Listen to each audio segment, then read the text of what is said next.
ગોપી તારી તે ગાયના લક્ષણ તારા જેવા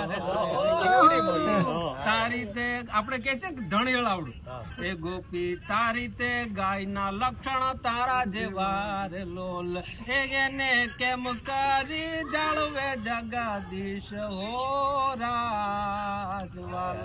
તું સામાન્ય નથી, તું એક અવતારી પુરુષ છો અને એક મા બાપ નો નથી, તું 4 મા બાપ નો દીકરો છો ને આખા બ્રહ્માંડ નો આત્મા છો.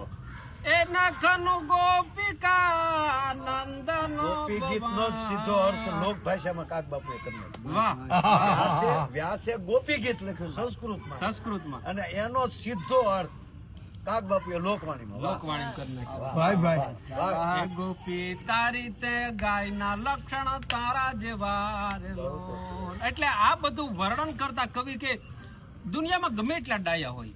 હમણાં બાપુ બેઠા તો હું વાત કરતો બાપુ દુનિયાને છેડે માનવી વિયો જાય પણ જો જરાક ચૂક પડે અને વિવેક ચૂકાય ને તો સરસ્વતી ઠેકડો મારીને અને કાગ બાપુ પ્રમાણ આપ્યું. મારે યાદ રાખવું જોઈએ, હું ચારણ ને કોરડે જેલમાં એટલું પર્યાપ્ત નથી પણ મારે વિવેક નો સુકાવ.